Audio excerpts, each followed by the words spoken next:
కవిలో విరిసిన పారిజాతము, ఏ కవిలో మెరిసిన ప్రేమ గీతము. 6 ఏళ్ల వయసులోనే రాష్ట్రపతి ప్రశంసలను అందుకున్న అరుదైన నటీమణి రోజారమణి. భక్త ప్రహ్లాదలో ప్రహ్లాదుడిగా ఆమె నటన అపూర్వం, అజరామరం. ఆ తరువాత హీరోయిన్గా కూడా ఓ వెలుగు వెలిగారు. అయితే రోజారమణి హీరోయిన్గా నటించిన తొలి చిత్రం మలయాళం అంటే ఆశ్చర్యం వేస్తుంది. తెలుగు, తమిళం, మలయాళం, ఒరియా భాషల్లో ఒకప్పుడు రోజారమణి బిజీ హీరోయిన్. తన సహనటులు చక్రపాణితో వివాహం తర్వాత ఆమె కొద్ది రోజులు సినిమాలకు దూరంగా ఉన్నారు.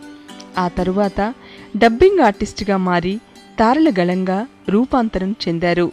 రోజారమణి గారాల కొడుకు తరుణ్ బాలనటుడిగా తెరంగేట్రం చేశాడు. అంజలి చిత్రంలో తరుణ్ నటనకు రాష్ట్రపతి అవార్డు లభించింది. తొలి చిత్రంతోనే నంది అవార్డు పొందిన తల్లి కొడుకులుగా అరుదైన రికార్డును వీరు సొంతం చేసుకున్నారు. ప్రస్తుతం రోజారమణి తన కుటుంబంతో హైదరాబాద్లో నివసిస్తున్నారు. తన జీవితంలోని వివిధ సంఘటనలను ఆమె TV1తో పంచుకున్నారు. ఆ వివరాలు మీకోసం.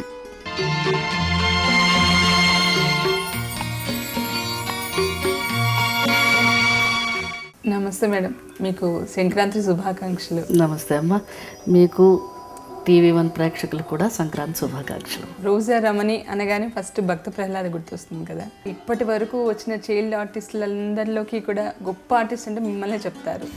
6 ఏళ్ల వయసులో అంటే నడవడం కూడా రాదు మామూలుగా పిల్లలకి. అలాంటిది మీరు అందులో మాట్లాడారు అంటే వాయిస్ మీరే చెప్పుకున్నారు కదా. ప్లస్ ఏనుగులతో తొక్కిస్తూ ఉంటారు, పాములతో. భయం వేయలేదా అసలు? ఎలా అనిపించింది? యాక్చువల్గా ఆ పిక్చర్లో అవకాశం రావడమే ఒక గొప్ప అదృష్టం. AVM సంస్థ లాంటి ఒక పెద్ద సంస్థ, AVM చెట్టియార్ గారు ప్రొడ్యూసరు, చిత్రపు నారాయణమూర్తి గారు డైరెక్టరు, S రాజేశ్వరరావు గారు మ్యూజిక్, విన్సెంట్ గారు కెమెరా వర్క్, SV రంగారావు గారు, అంజలిదేవి గారు, మరి రేలంగి గారు, పద్మనాభం గారు, ఇలాగ రమణారెడ్డి గారు, మరి బాలమురళీకృష్ణ గారు, ఇలాంటి వారందరితో యాక్ట్ చేసే ఒక అవకాశం రావడమే ఒక ఆ ప్రహ్లాదుడి క్యారెక్టర్ లభించడం అన్నది ఒక దైవ ఆజ్ఞ అనుకోండి, దైవ అనుగ్రహం అనుకోండి, ఏదైనా కావచ్చు. సో ఆ క్యారెక్టర్ చేసేటప్పుడు యాక్చువల్గా నాకు చాలా చిన్న వయసు, 5 దాటి 6వ సంవత్సరంలో అడుగుపెట్టాను. బట్ నాకు అన్నీ గుర్తున్నాయి. కాకపోతే నేను దేనికి భయపడలేదు. మరి అది ఆ శ్రీమన్నారాయణుడి అనుగ్రహము, మరి ఆయన బ్లెస్సింగ్సో తెలియదు. కానీ యూజువల్గా ఆ ఏజ్లో పాములన్నా పురుగులంటేనే భయపడుతూ ఉంటారు చాలా. అసలు ఇప్పుడు నాకు పాము అంటే చాలా భయం. అసలు ఒక మైల్ దూరంలో ఉందన్నా కూడా నేను వెళ్ళను అనమాట. అలాంటిది ఏంటో మరి ఆ పిక్చర్ చేసేటప్పుడు నాకు మెడలో కూడా చుట్టుతారు కదా పాము, నిజమైన త్రాచు పాముని వేశారు. అంతేకాకుండా చుట్టూ ఒక పాట కూడా ఉంది, చుట్టూ పాములు ఉంటాయి, మీరు చూసే ఉంటారు.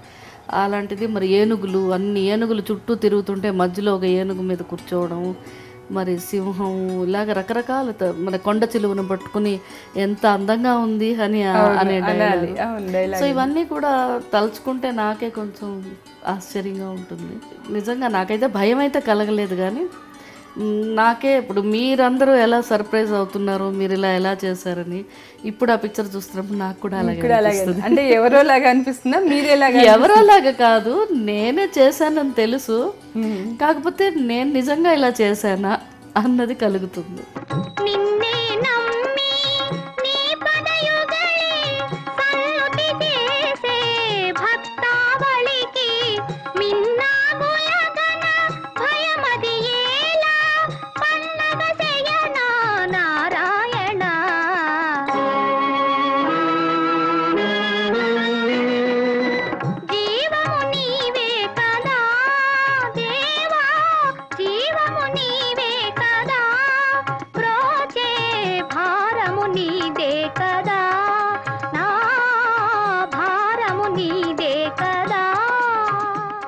లాస్ట్ లో కూడా అంటే క్లైమాక్స్ లో కూడా నరసింహ అవతారం చూసి భయంకరంగా భీకరంగా ఉంటుంది కదా, చాలా భయంకరంగా అందరూ భయపడుతూ ఉంటారు. అంటే మిగిలిన దేవతలందరూ ఫీలింగ్ అది ఎలా వచ్చింది? అంటే అది డైరెక్టర్ క్రెడిటా మీ క్రెడిటా? అది ఎవరి క్రెడిట్ అయినా కూడా మనకి ఆ ఫీలింగ్ అన్నది ఫేస్లో కనపడాలి. అంటే ఇప్పుడు ఒక డైరెక్టర్ చెప్తున్నారు ఇలా యాక్ట్ చేయాలి అని కూడా తెలియని వయసు తెలియని ఇప్పుడంటే పిల్లలకి ల్యాప్టాప్లు కానివ్వండి, మరి కంప్యూటర్లు కానివ్వండి, టీవీలు, ఇవి ఏమి మాకు టీవీ కూడా లేదు. చెబితే యాక్ట్ చేయాలి అన్న ఇది కూడా లేదు. అదేదో గెటప్ వేశారు, ఆ పాటలు, ఆ మాటలు, అక్కడున్న అట్మాస్ఫియరు, డ్రెస్సింగ్స్ కానీ, వాళ్ళు రంగారావు గారు వీళ్ళందరూ, ఆ బాలమురళీకృష్ణ గారి పాటలు అని ఏదో ఒక తెలియని ఒక దైవీకం ఇది లాంటిది తప్ప నేను చాలా యాక్ట్ చేశాను. ఈ క్రెడిట్ అంతా వాళ్ళది వీళ్ళదని నేను చెప్పలేను.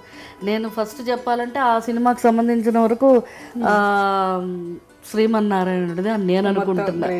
అంటే భక్త ప్రహ్లాద మీ లైఫ్ని ఎలా మార్చింది? నా లైఫ్ అంటే నేను మామూలు ఆర్డినరీ ఇంట్లో ఎలా పిల్లలు ఉంటారో ముద్దుగా పెంచుతారు, తినిపిస్తారు, ఏదో ఆడుకుంటాం పాడుకుంటాం అలా ఉండే నా లైఫ్.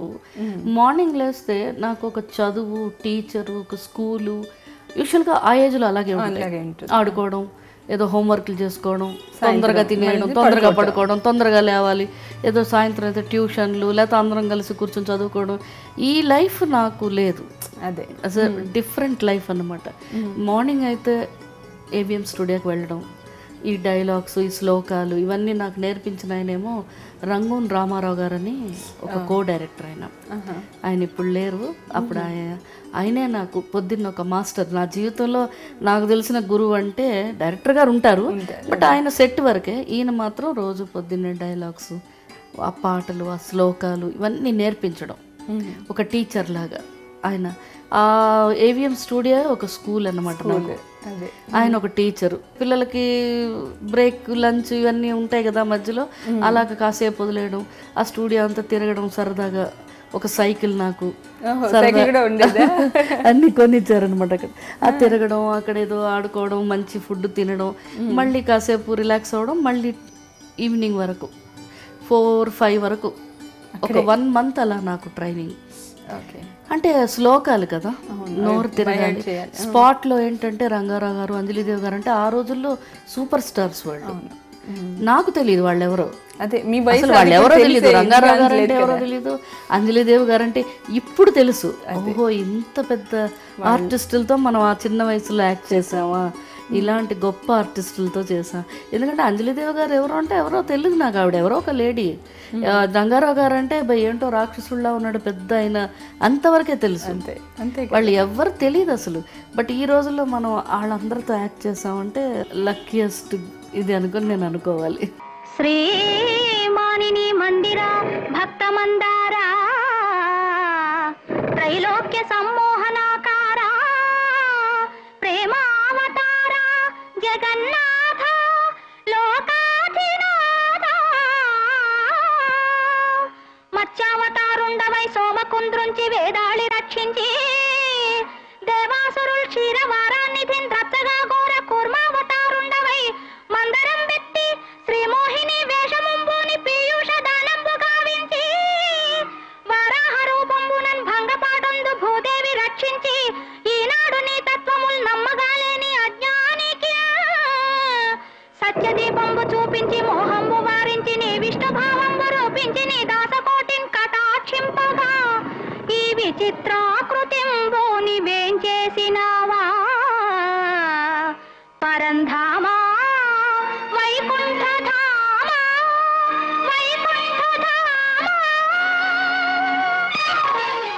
ఆ సినిమా తర్వాత కూడా మీరు స్కూల్కి వెళ్ళారా? ఇంకా అంటే చైల్డ్ ఆర్టిస్ట్ చాలా ఆఫర్స్ వచ్చాయి కదా. యాక్చువల్గా ఆ రోజుల్లో 5 years దాటితే కానీ స్కూల్లో జాయిన్ చేసేవారు కాదు. 3rd year అలాగే కిండర్ గార్డెన్, ఎల్కేజీ, యూకేజీ లేవు. ఫస్ట్ స్టాండర్డ్ డైరెక్ట్గా 5 years ఉండాలి. కరెక్ట్గా జాయిన్ చేద్దాం అనుకున్న టైంలోనే భక్త ప్రహ్లాదం. తర్వాత జాయిన్ చేశారు కానీ నాకు వెళ్ళే అవకాశం టైం దొరకలేదు. ఏదో ఎప్పుడో ఉనికినే ట్యూషన్సే నా లైఫ్ అంతా, ఆల్మోస్ట్ ట్యూషన్స్ మీదే జరిగినాయి. ఎందుకంటే నాకు టైం ఉండేది కాదు. ప్రహ్లాద్ 1 year తీశారు. ఆ తర్వాత వాళ్ళదే ఒక 3 pictures అగ్రిమెంట్ చేశారు. ప్రహ్లాద్ హిందీ, తమిళ్ ఇలాగా అన్ని. సో ఇవన్నీ అయ్యేటప్పటికి 1.5 year అయిపోయింది. సో ఇంకా అలాగ ట్యూషన్స్, ఆ తర్వాత నాకు మంచి పేరు రావడం, అవార్డ్స్ రావడం, తర్వాత చైల్డ్ ఆర్టిస్ట్గా చాలా పిక్చర్స్, చిన్నారి పాపలని సావిత్రి గారి డైరెక్షన్లో చేశాను. అది సత్యకాలపు సత్య అని బాలచంద్ర గారి డైరెక్షన్లో. ఇలా తమిళ్, మలయాళం, కన్నడం చైల్డ్ ఆర్టిస్ట్గా నేను అన్ని లాంగ్వేజ్లో చేశాను. సో ఎప్పుడు బిజీ, అంటే ఎప్పుడు షూటింగ్ లేదు, ఖాళీగా తిరుగుతున్నాం, ఆడుకుంటాం, ఈ ఆడుకోవడం ఇవన్నీ లేవు.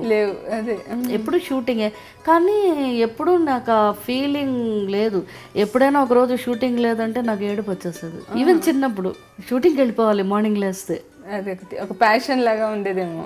ఏమో అలా మైండ్లో నాకు ఊహ తెలిసినప్పటి నుంచి ఆ షూటింగ్ అట్మాస్ఫియర్, ఆ సెట్లో ఇది అన్నీ అలవాటు అయిపోయి ఇంకా నాకు లైఫ్లో అదే అలవాటు అయిపోయింది. పెద్ద అయిన తర్వాత కూడా నాకు షూటింగ్ లేదు అంటే అసలు హెడేక్ వచ్చేస్తుంది. అయ్యా, ఇంట్లో అంటారు ఎందుకు 2 రోజులు రెస్ట్గా ఉండొచ్చు కదా, ఎంత సరదాగా ఉండి ఆ ఎండల్లో వెళ్ళి మేకప్ వేసి, అది ఏంటో తెలీదు, షూటింగ్ అంటే అంత సరదా అన్నమాట. అతనికి అమ్మ లేదు, మరి నాన్న లేడు, మరి ఎలా పుట్టాడు? అతనికి పుట్టికయ్యే లేదు. వాడెవడో విచిత్రమైన వాడే, చూడవలసిందే. అతని దేవుడు ఎక్కడుంటాడు? అతడు సర్వాంతర్యామి, అతడు లేని చోటు లేదు. మరి అతను చూసేదెట్లా? భక్తితో ధ్యానించుటే. అదెట్లా? నేను చెప్పినట్లు అనండి. ఓం నమో నారాయణాయ. ఓం నమో నారాయణాయ. ఓం నమో నారాయణాయ. ఏ దివిలో విరిసిన పారిజాతము, ఏ కవిలో మెరిసిన ప్రేమ గీతము.